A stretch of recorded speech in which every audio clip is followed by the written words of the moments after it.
Here we are, gentlemen. As promised, here's how to composite using Photoshop as your primary tool.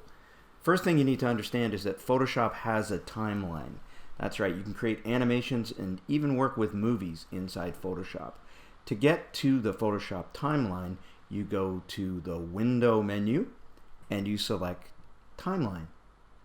What you're heading towards in creating your animation is to have what I have displayed right here, which is all of your individual frames as layers, and then in the timeline itself, each layer that you want to be part of the animation, as you can see. So let's go through each of the steps. There are lots of little steps, but none of them are really hard. So first things first, how do you get frames into Photoshop? First, I create a movie-shaped box using the preset film and video and choosing 1080p, which was the size I shot in. Then I'm going to go to Scripts, Load Files to Stack. I'm going to choose a folder and then navigate to where all my photos are stored and select it. That should bring up all of the files. I'm going to leave everything all unclicked, although at the bottom, if your things are out of order, you can change them so that they are in order. And then what that does is it brings them rather neatly and nicely, one after another, into separate layers in Photoshop.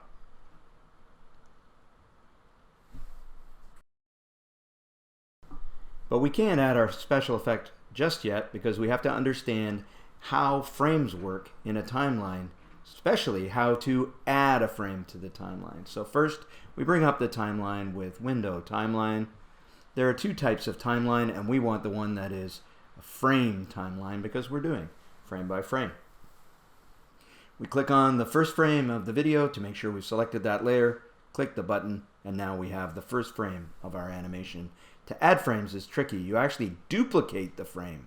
Now, do you want two copies? No, you don't. Click on the second frame, click on that layer that you want to be the second frame, turn off the eye so you can see it, and now it works. That's tricky. Let's try that again. Duplicate. Click on the next frame, turn off the eye, and now you've got 3 frames.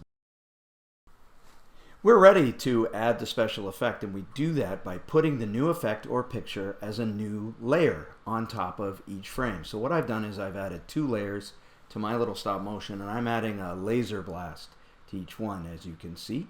So I go to New Layer, create a new layer over my next frame. I'm going to use some drawing tools here. I'm going to use the circle. I'm going to create a circle. Make sure I'm making a pixel because I don't want to mess around with vector drawings, and I'm going to draw the shape of the laser blast coming out. Then I'm going to tilt it.